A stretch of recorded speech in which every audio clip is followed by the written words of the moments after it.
My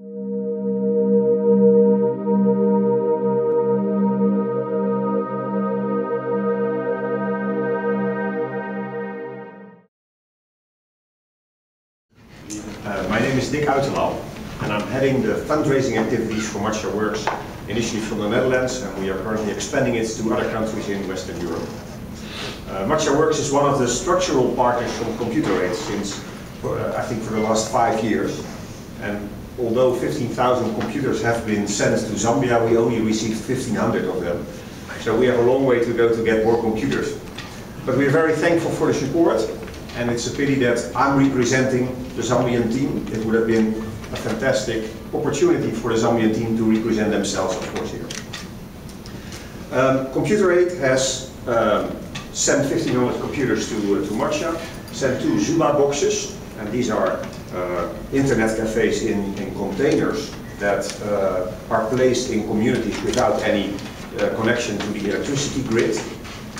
With the computers we have supported various projects, ICT supported curricula at primary schools, secondary schools, nurse training schools. We have implemented internet cafes in various rural communities. And it's a nice overview of a portfolio that is needed within the rural communities that we target. We target deep rural communities. In many African countries, rural means everything outside the capital city or one of the target economic centers in a country. But we focus on communities where, in essence, there is a lack of resources in general. There's some cases a good hospital, some health centers, there are some schools, and that's it. There are no businesses, the economy is informal. The population that lives in these communities is predominantly farmers that just are able to grow sufficient food for their own families. In many cases, a limited mobile signal, no internet, very bad roads, real deep rural context. The most disadvantaged people that we always talk about, the people that make less than $1.25 a day, these are in essence the people that live in these type of communities. So just imagine, you live in a community like that. You are born there, you are raised in that community. Where would you start? You are an ambitious person, so you want to do something for your community. Do you start to make a road, or do you start to improve education, or would you like some better health? In essence, the community requires a lot of initiatives, and you have an ambition to improve the circumstances for the people in your community. Where would you start? Just think about it. What we have noticed is that, in essence, we need to do it all at the same time. We need to do a little bit of education, we need to do a little bit of healthcare, we need to do a little bit of infrastructure. And it's not only because if you put a lot of focus on education and you improve education, but there are no jobs, that people will leave. It's more the characteristics of the communities and the villages that we target. Initially, when we come and are invited into a new community, we feel that there is a lack of ambition to develop.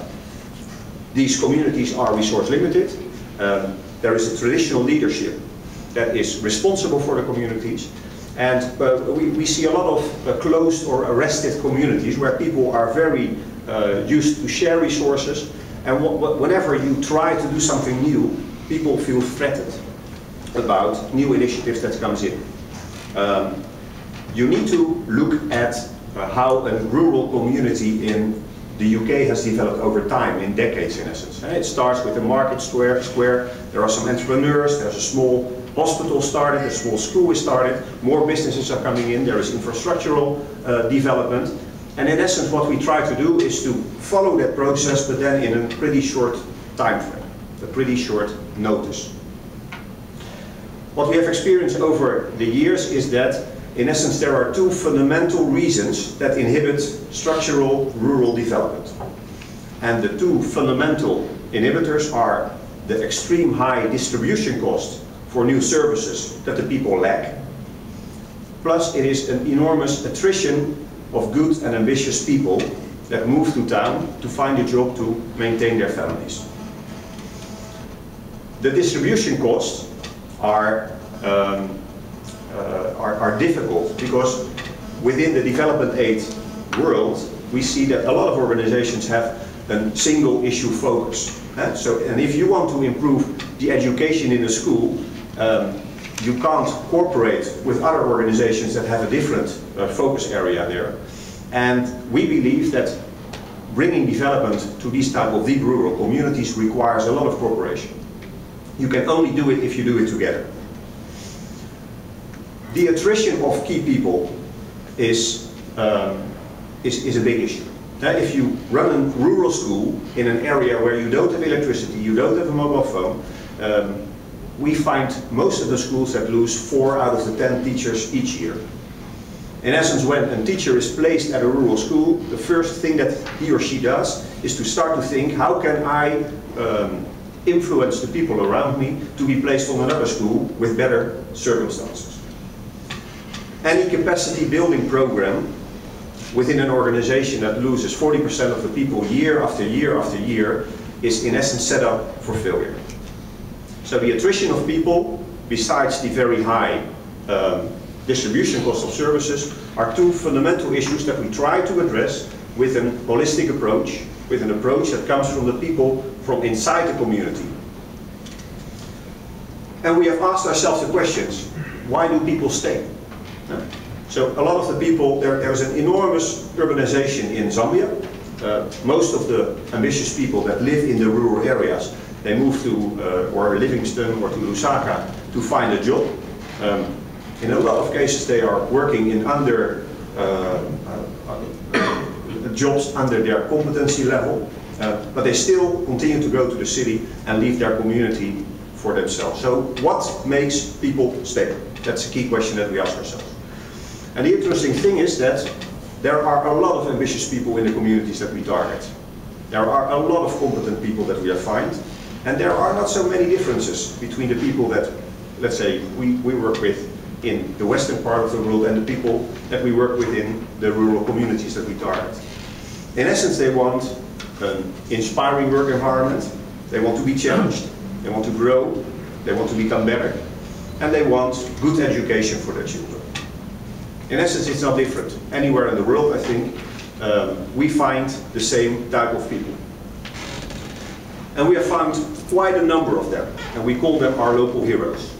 A local hero is a person that wants to stay within a community, work for a longer period of time, is competent to do something for the community, and has the ambition and the capability to become a key stakeholder within the community that we target. If you look at the value of ICT within a holistic approach that is focused on the key and most ambitious people within the communities that we help, ICT is very important. But not because people go on the web and find all kinds of information, because most of the people in the deep rural communities that we work with, they don't recognize themselves in the internet. They are overloaded by information. They go on the internet and they are scared. They recognize the Western world, and they don't familiarize themselves with it. But ICT helps on the two fundamental and structural inhibitors for rural growth. It decreases distribution costs for new services. People all of a sudden have access to banking. All of a sudden have access to insurance products.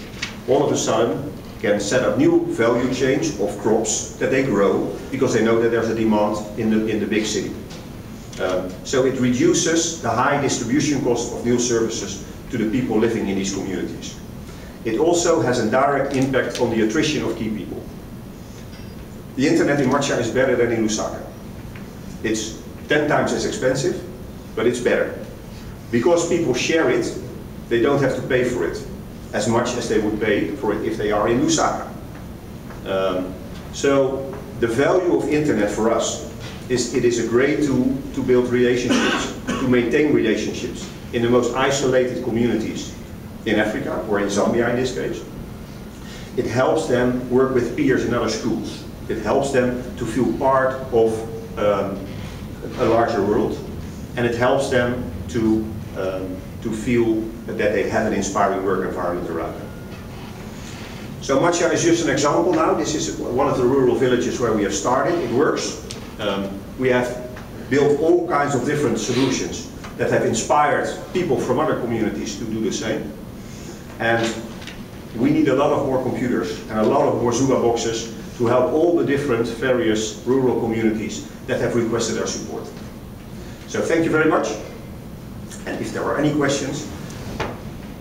Hello, I'm Luke from GLAIS, Great Lakes Initiatives for Community Empowerment. It's a small organization which works with computer aid in Burundi, the east of Congo, and Rwanda. I don't know, you didn't tell us how much cost your boxes and how you manage them to put them on place. So in Zambia, and if you have another country where you work, we would like to know. Thank you. Okay.